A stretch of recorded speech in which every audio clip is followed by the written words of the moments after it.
Hello and welcome to the first episode of our podcast series brought to you by Voices for Victory. I am your host, Tejaswita Jaikar, and today we are diving into a very critical topic that is cervical cancer.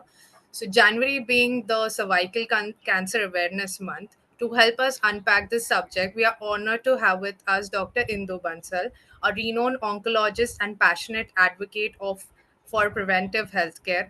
With over 25 years of post MD experience, Dr. Bansal is distinguished radiation and oncologist renowned for her expertise and compassionate care. She serves as the group director and head of radiation oncology at Paras Health Gurgaon, where she leads a cutting edge cancer treatment initiatives. Dr. Bansal is also a co founder at the Agrawal Center for Diabetes and Cancer Care, a testament to her dedication to holistic patient care. And her vast experience and pioneering work in oncology makes her a trusted voice in the fight against cancer. Welcome, Dr. Bansal. Thank you so Thank you so much. And I feel really honored and privileged to be on the first podcast of Voices for Victory.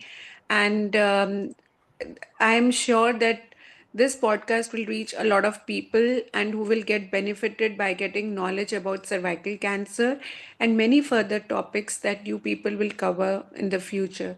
So thanks again for having me here. And I'm very happy to be here. Thank you.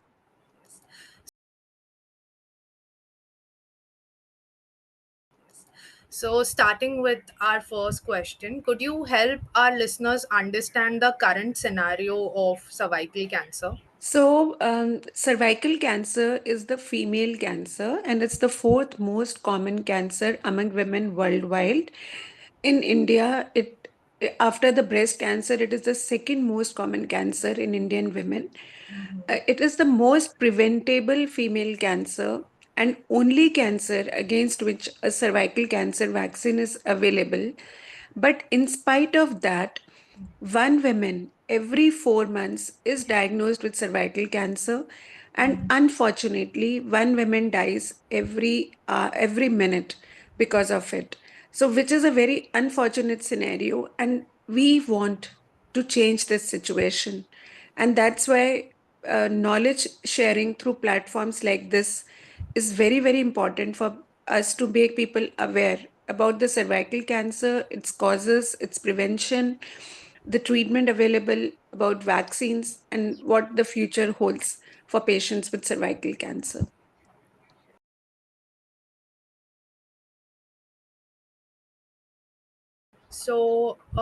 Moving on to our other question, as you know, there are a lot of diagnostic tools available today. And have there been any advancements in that area? Okay. I would start and say that first and foremost, we have to understand the symptoms of the patient, and then a very thorough clinical examination helps us in understanding what is the local extent of the disease. And then we do diagnostic tests like ultrasound, CT scan, and MRI of the whole abdomen with contrast. MRI whole abdomen gives us a more information about the cancer, about its local spread, any spread to the lymph nodes, and it gives a very clear soft tissue delineation about the cancer. So that's why MRI is a better modality than CT scan to know about cervical cancer. Then, in advanced cases, we also do a whole body PET CT scan. It's a test of the whole body, which gives additional information what a clinical examination and MRI could not provide. And it tells us, understand where all the cancer is inside the body. Is it confined to the cervix, parametria, to the lymph nodes, or it has spread beyond these areas to any other part in the body? So, if the cancer is advanced, or if we feel that it might have gone inside the urinary bladder, which is sitting just next to it, then we do something which is known as cystoscopy to see any infiltration of the tumor inside the bladder, because the treatment modalities would change depending on the extent of the tumor. And after doing a proper clinical examination and a thorough radiological examination, we do pap smear and a biopsy. So in pap smear, what we do is that we put in a wooden spatula, and just at the junction of the cervix and the vagina, we take some liquid from that area and examine it under microscope to see if there are any abnormal cells sitting in that area. And cervical biopsy is very, very important, not just in making the proper diagnosis of cancer, but also in enabling us to understand the variety of cancer. Like it could be a squamous cell carcinoma, it could be an adenocarcinoma, it could be a small cell carcinoma or neuroendocrine carcinoma, because the treatments differ depending on the subtype of cervical cancer. So these are the different complete diagnostic armamentarium for a patient with cervical cancer.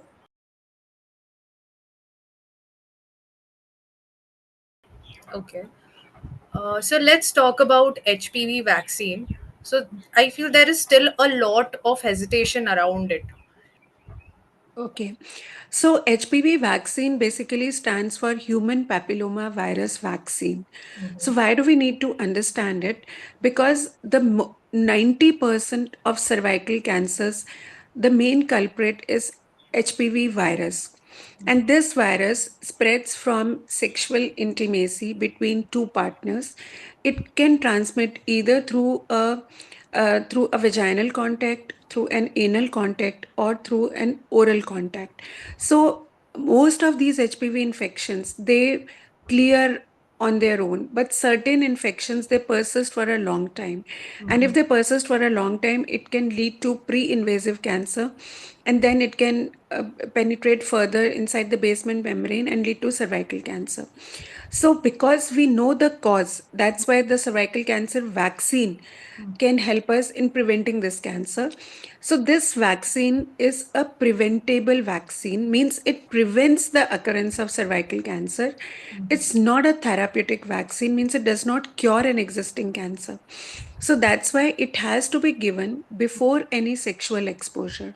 Okay. So that is why it is recommended for both boys and girls between 9 to 26 years of age, because it is expected that by that time there won't be any sexual exposure. So if it's given beyond that, or if any sexual exposure has already happened when the vaccine is given, then it will not protect against the HPV viruses which have already been women has been exposed to. Okay. Okay. Yeah. So some people feel that this vaccine can cause infertility or it can lead to deaths. So it is not the case actually, because it's a very, very safe vaccine. The Okay. side effects that are expected are, like, mainly there could be, because it's administered in the arm or in the lateral part of the thigh, so it can lead to some pain because of that injection site pain. It can lead to some redness over that area. Some women, some children might have some feeling of nausea. They might feel like throwing up. And some people might have some risk of fainting or syncopal attacks post the vaccine. So it's important to wait for to lie down 15 to 20 minutes after the administration of the vaccine. Rarely, I mean, somebody might have some allergic reaction to the components of the vaccine, which can happen with any drug that you use. And very rarely, some viral infections can also happen, because it's a viral vaccine. Okay. But Okay. apart from that, it is a very safe vaccine. So I think there is no reason why people should stay away from this vaccine, and it should be administered, and it's already in the immunization schedule of many countries, and in India also it is being administered. Ma'am, there is a lot of concern with women, especially in the age group, like maybe they are in their late 20s or early 30s, regarding the effectiveness of this vaccination. So, can you shed some light on the growing concern? So regarding the effectiveness of vaccine, as I've been telling again and again, that it's a preventive vaccine. Okay. So the most advantage of this vaccine would be before any sexual exposure. Okay. So that's why any women, if they want to be protected from cervical cancer, they should adopt healthy sexual practices. Okay. So even if they get a vaccine, but the sexual habits are not healthy, so they can still catch on viral infections, and they can still have cervical cancer because it's not a therapeutic vaccine, so it will not cure those viral infections which have already happened at the time of vaccination. So that's why even if you have been vaccinated, it's important to adopt healthy sexual practices and to keep on doing regular pap smear screenings, because it can detect cervical cancer even in a precancerous stage. Now, the trials that have been done till date, they have shown their efficacy even up to 30 years. In fact, a lot of studies are showing that even if someone gets a single shot of vaccine, it can give a lot of protection. So normally, two doses are recommended for children who are less than 14 years of age, and anyone who is above 14 years of age, and then three doses are recommended. So if someone is getting vaccination done after 26 years of age, then they would have been already been exposed to so many other viruses. So in those cases, the vaccine will not be completely effective. So that's why we have to understand that it is, if you have got one shot, it does not give you a sure shot protection if you are not adopting healthy lifestyle and healthy sexual practices. So Okay. this is to be understood by anyone who gets the vaccine.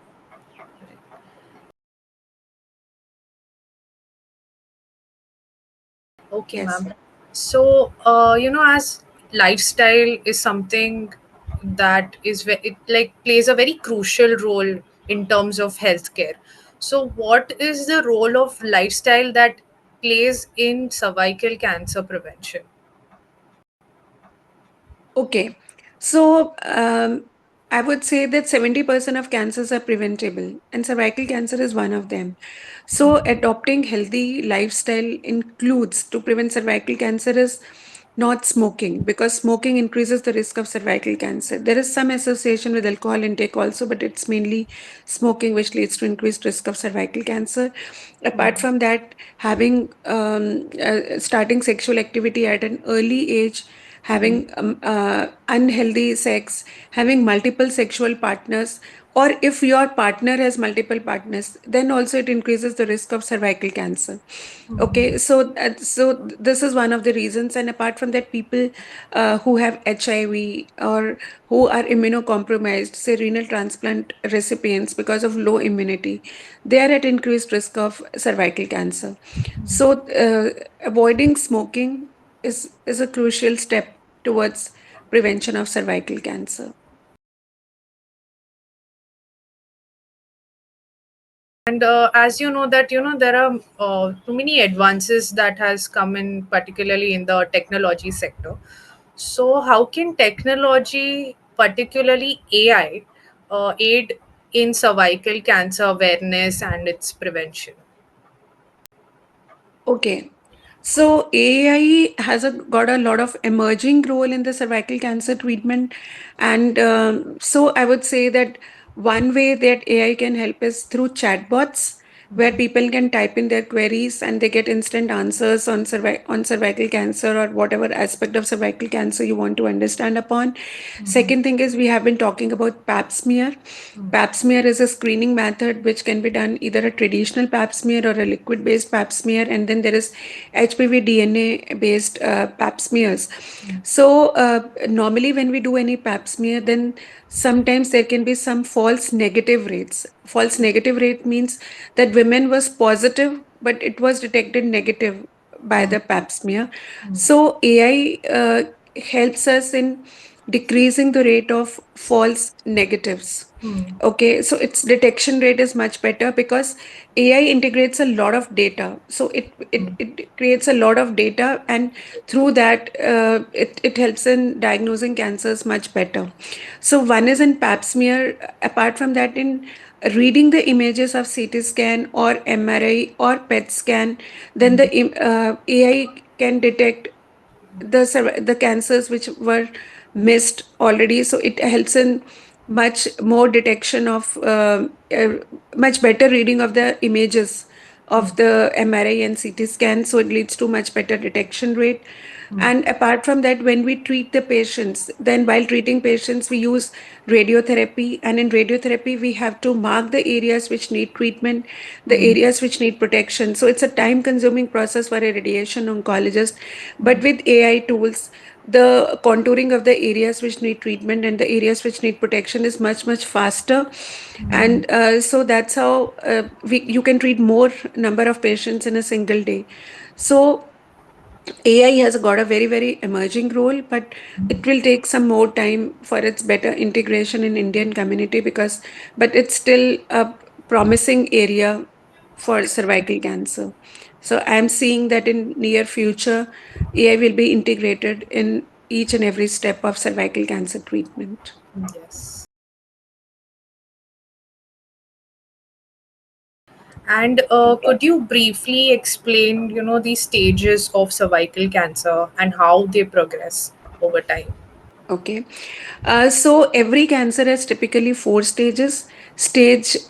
Or I would say five stages. Stage zero means when there is no cancer, and it's a pre-invasive stage. So in cervical cancer specifically, there is something which is known as cervical intraepithelial neoplasia, 1, 2, and 3. It means that the cancer has not actually happened, but some changes have started occurring inside the body. So that is where pap smear helps us in detecting pre-invasive cancers.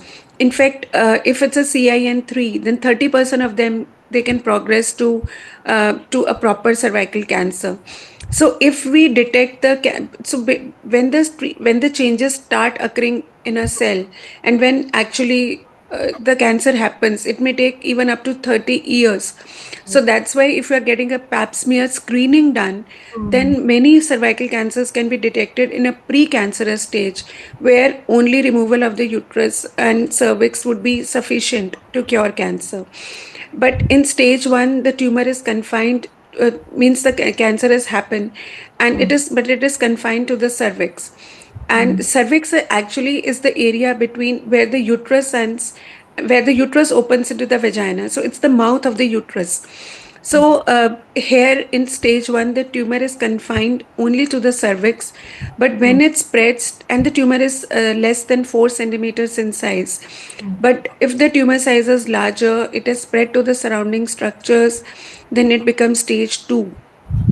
In stage three, it reaches up to the vagina, or it leads to some swelling of the kidneys, which is known as hydrouretronephrosis. In stage four, it may spread to the adjacent organs like the urinary bladder. It may go even up to other body organs, like there could be involvement of it may spread to the liver or to the lungs. So basically, it's starting from stage zero or pre-cancer to stage zero to stage four. Stage four is the advanced stage, and stage zero would be the earliest stage of cervical cancer. Unfortunately, in India, majority of the women they come in stage three and stage four, where it becomes very difficult for us to cure most of the patients. But if a patient comes in stage zero, then almost all of the patients can be cured. Similarly, if a patient comes in stage one, then 90 to 95% or even more females can be cured. The late the cancer is diagnosed, lesser are the chances of cure, are the chances of disease coming back, more is the need for multiple treatments, and more are the chances of poor quality of life. So that's why a screening method by a pap smear is very, very important, and not to ignore any symptoms is very, very important to diagnose cervical cancer at a very early stage. Okay.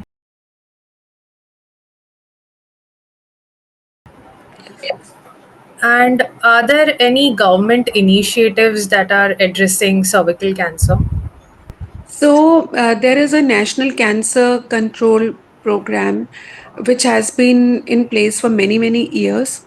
Apart from that, at a primary level in villages and the primary healthcare centers, these workers they have been trained to educate about cervical cancer, and in fact, in many PHCs and all, they can do at least visual inspection visual inspection with acetic acid. So for low resource setting, where cervical cancer can be detected very, very easily. Mm-hmm. And apart from that, these are from the prevention aspect. But apart from that, from the treatment point of view, there are many schemes like Ayushman Bharat and in PMJ Yojana, and in fact, many state programs are also there where they give a financial support to people with cervical cancer. And in fact, in certain states, the treatment is completely free. So, if someone is being affected with cervical cancer, they should talk to their healthcare provider. They can guide them about these initiatives. And in fact, to support people who have been diagnosed with cancer, there is Prime Minister's schemes to give some financial assistance to the people with cancer and their families also.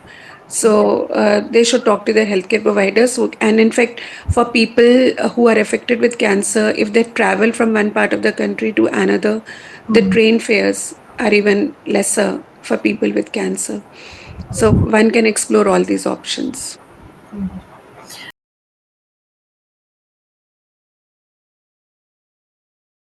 And finally, Dr. Bansal, can you elaborate on treatment options, particularly localized radiation therapy? Okay. So I think we have talked a lot, but we did not talk about the symptoms of cervical cancer. First, we have to understand that. So, any female who has abnormal bleeding, irregular bleeding, intermenstrual bleeding, postcoital bleeding means having even a single spotting after having intimacy with your husband. So, or dirty vaginal discharge, or foul smelling discharge, or pelvic pain, or sometimes there could be urinary problems. If the tumor is advanced, it can lead to some back pain. So these are the symptoms of cervical cancer. So if the cancer is diagnosed, then the treatment depends on the stage of cervical cancer. As I said, in precancerous stage, it's very, very early. Then sometimes we can do only laser applications or conizations, where a cone of the area where the tumor is affected is being removed, or hysterectomy can be done. But in stage 1, Vardheim cystectomy means the removal of the uterus plus cervix plus vagina plus adjacent parametria and lymph nodes are also done. But surgery is typically most advantageous if the tumor size is less than 4 centimeter. But any tumor which is more than 4 centimeter, which has spread to the surrounding structures or which has spread to the pelvic wall, if it's a locally advanced disease, then radiation therapy is a better modality. In fact, many patients who have undergone a surgery, they also need radiation after we get a final histopathology report. So normally a patient for a cervical cancer needs the three main treatments which are available as a surgery, then radiation therapy, then a combination of radiotherapy plus chemotherapy, and in advanced stages, we also use immunotherapy. So, for most of the patients who get radiation treatment, so there are two types of radiation treatments. One is an external radiotherapy, and another is internal radiotherapy, which is also known as brachytherapy. External radiation is usually given either on cobalt machines or on linear accelerators through X rays. It's a painless treatment, usually spread 5 days in a week for 25 to 28 days. So it's a 5 to 6 weeks treatment, and there are very, very effective and good modalities to deliver radiation by the name of image guided radiation therapy, intensity modulated radiation therapy, where we are able to focus radiation only on the tumor and the areas where the tumor can go, but at the same time we are able to save the urinary bladder and the rectum from the side effects of radiation. So we are, and at the same time, at the time of treatment, we are able to take images and ensure that we are treating only the tumor and radiation is not going to the bladder or the rectum, so that there are no late side effects. So radiation is a very well tolerated treatment. It's a painless treatment. It's an OPD treatment, and it is curative in majority of the cases. To enhance the effect of radiation, we use some low dose of chemotherapy as a radiosensitizer. So the benefit of radiation is 10% more if you combine it with chemotherapy. So after the completion of external radiation, 2 weeks after that or a little prior also, we give internal radiation, which is known as brachytherapy, where an applicator is inserted inside the vaginal cavity under a light anesthesia. And depending on whether the patient is getting radiation in a post-operative setting or as a radical radiation treatment, then it's a few minutes treatment where an applicator is placed, and it's a 15 to 20 minutes treatment. So this treatment is known as intracavitary brachytherapy or interstitial brachytherapy. In interstitial brachytherapy, we put in certain needles Okay. inside the tumor and give radiation through radioactive isotopes like through cobalt 6 through cobalt or iridium isotopes.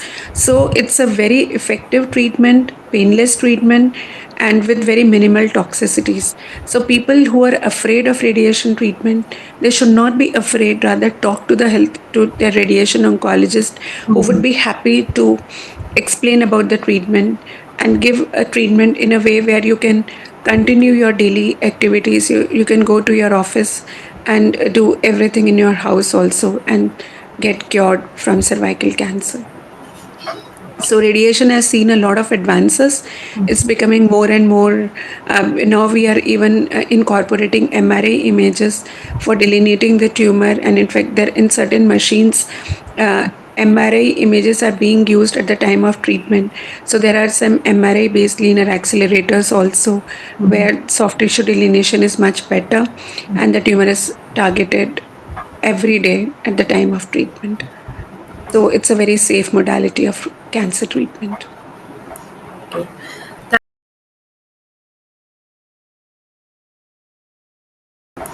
Okay. Thank you so much, Dr. Bansal, for this enlightening discussion that we had. So, before we wrap up, do you have a final message for all our listeners? Okay. So I would just say that cervical cancer is the most preventable female cancers, the only cancer for which there is a very effective cervical cancer vaccine.